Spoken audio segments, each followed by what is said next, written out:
नाही बघा, नितीन गडकरी त्यांच्या विधानावरती भाष्य करायला समर्थ आहेत.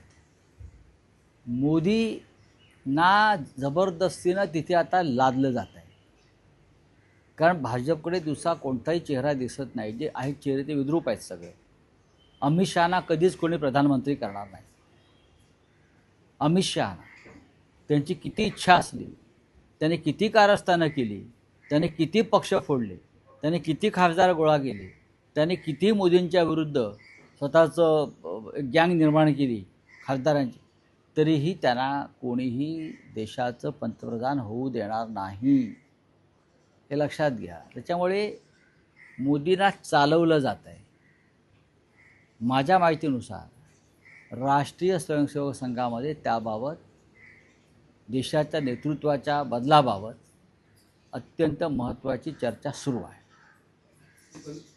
देवेंद्र फडणवीस यांनी भाजपच्या केंद्रीय समितीमध्ये जाणं किंवा त्यांची वर्णी लागणं, याकडे तुम्ही कसं पाहता? मी तुम्हाला वारंवार म्हटलं आहे, त्यांना केंद्रात जावं लागेल. मग ती त्यांच्या पक्षाची राष्ट्रीय कार्यकारिणी, केंद्रीय समिती, आणि त्याचबरोबर त्यांना माझ्या माहितीनुसार पक्क्या त्यांना केंद्रातली जबाबदारीसुद्धा घ्यावी लागेल. ते किती नाही म्हणत असले तर ही सुरुवात आहे त्यांनी केंद्रात जाण्याची, आणि वारंवार दिल्लीत त्यासाठीच जात आहेत. अमित शहांबरोबर कोणताही कार्यक्षम माणूस काम करायला तयार नाही मंत्रिमंडळात. ही अनेक ज्येष्ठ भाजप नेत्यांची भूमिका आहे आणि ती मोदींना माहिती आहे. आता भाजपचे लोक म्हणतील तुम्हाला हे कसं, म्हणजे मी खोटं बोलतो आहे का? असं नाही आहे. माझ्याकडे पक्की माहिती. अमित शहांबरोबर देवेंद्र फडणवीसही काम करायला तयार नाही दिल्लीत. इतर काही प्रमुख नेते जे आहेत भाजपचे, त्यांनीही अमित शहांबरोबर काम करायला नकार दिला. भाजपनं 2029च्या लोकसभा निवडणुकांची तयारी सुरू केली आहे. केंद्रीय समितीमधील वर्णी असेल, NDAचे मित्रपक्ष असतील, जेनझींचं आंदोलन असेल, या दृष्टीने एक व्यापक व्यूहरचना आखली जाते. इंडिया अलायन्सची साधारण 2 महिन्यापूर्वी बैठक पार पडली. असं ठरलं होतं की हैदराबादमध्ये 13 ऑगस्टला बैठक पार पडेल इंडिया अलायन्सची. तर राहुल गांधींची या संदर्भात काही बोलणं आलंय का? कारण एका मुलाखतीत, म्हणजे तुम्हीच घेतलेल्या मुलाखतीत उद्धव ठाकरेंनी इंडिया अलायन्सच्या भवितव्यावर काही विधान केलं. इंडिया अलायन्सचं भवितव्य हे चांगलं आहे. जेन-झीच्या मागे इंडिया ब्लॉक नसता राहुल गांधींनी सुद्धा ज्या प्रकारे एक वातावरण निर्माण केलं मुंबईमध्ये आणि महाराष्ट्रामध्ये, आदित्य ठाकरे ह्यांनी उपक्रम फार मोठ्या पद्धतीनं तो राबवला. जेन-झीचा अनेक राज्यांमध्ये त्या पक्षाच्या लोकांनी काम केलं, त्याच्यामुळे जेन-झीला बळ मिळालं. हां, म्हणजे कॉक्रोच जनता पार्टी, हे तुम्हाला नाकारता येणार नाही. आम्ही आमच्याच पद्धतीनं राज्यामध्ये काम करतो आहोत आणि ते करत राहू. याचा फायदा शेवटी इंडिया ब्लॉकला आणि महाराष्ट्रात या राज्यामध्ये महाविकास आघाडीलाच होणार आहे. पण इंडिया अलायन्सची पुढची बैठक कधी पार पडेल? नाही, आता त्याच्यावरती राहुल गांधींची चर्चा झाली नाही, त्याच्यावरती आम्ही काल चर्चा केली आणि त्याच्यावरती निर्णय लवकर मला कळेल. नक्कीच. RSS देशाच्या नेतृत्व बदलाबाबत गांभीर्याने विचार करता आहे. जर अमित शहा बरोबर काम करायला पण तयार नाही असं म्हणताय. चेहरा अमित शहा बरोबर काम करायला आता मोदी तयार नाही. पुढे बोला. केंद्रीय मंत्रिमंडळातून अमित शहाला वगळण्यासंदर्भात मोदींची मानसिकता आहे. आता ते किती धाडसाने निर्णय घेतात तो पाहू. पण आज या देशाची जी दुर्गती झालेली आहे,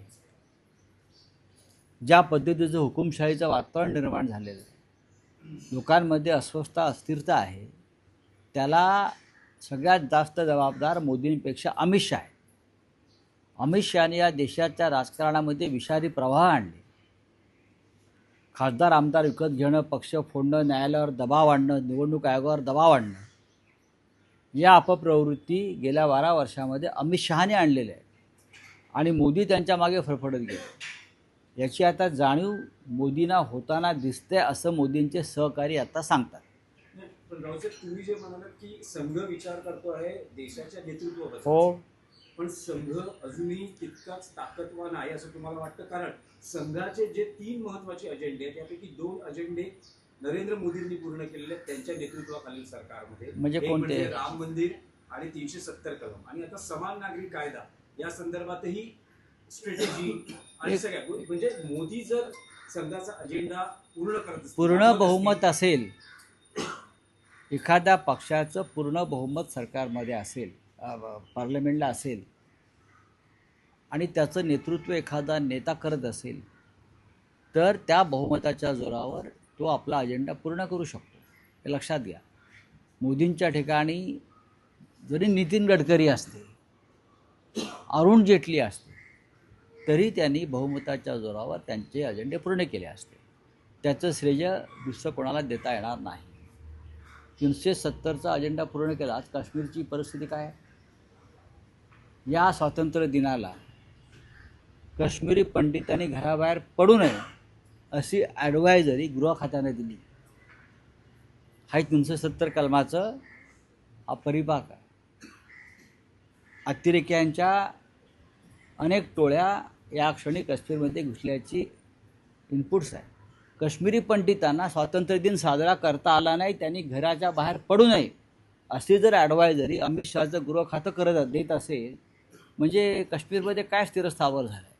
कागदावरचे 370 कलम हटवलं, पण काश्मीर आमचं झालं का?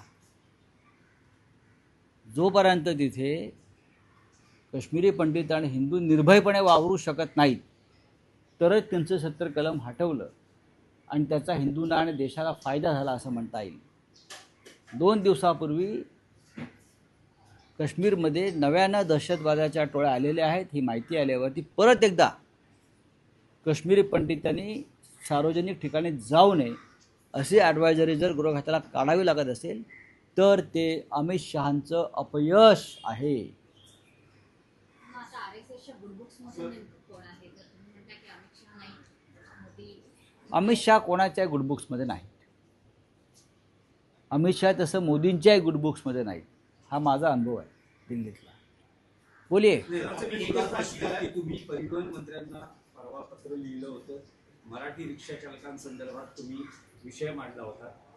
तुमचं परिवहन मंत्र्यांशी काही बोलणं झालं का? कारण तुम्ही म्हणालात की रिक्षा चालकांना घेऊन तुम्ही परिवहन हो, मंत्र्यांना त्यांना त्याची भीती वाटते की त्यांच्या कॅबिनमध्ये काही गडबड होईल, मंत्रालयात गडबड होईल.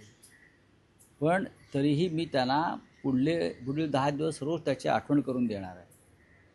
आणि मग पाहीन.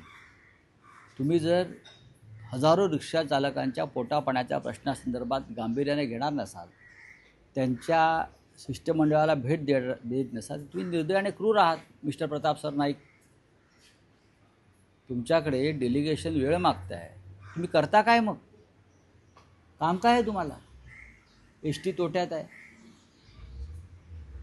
तुमच्याकडे काम काय? मग जे नाके आहेत सगळे, तिकडले कलेक्शन हे तुमचं काम आहे का? माझ्याकडे सगळी माहिती आहे, कोणत्या नाक्यावरून कुठे काय जातं आहे ते. जर परिवहन मंत्र्यांकडे माहिती नसेल तर मी त्यांना देतो काय होतं आहे ते. रिक्षा चालकांच्या डेलिगेशनला त्यांना भेटावं लागेल. रॅपिडो संदर्भात तुम्ही काही रॅपिडो मुद्दे उपस्थित केले. रॅपिडो आज कंपनी, रॅपिडो एक मोठ्या इव्हेंट्सचाही अनेकदा प्रायोजक असतो. हो, अनेक मंत्र्यांच्या, त्याच्यामध्ये प्रताप सरनाईकसुद्धा आहेत. ज्या रॅपिडोमुळे हजारो रिक्षा चालकांची नोकऱ्या, रोजगार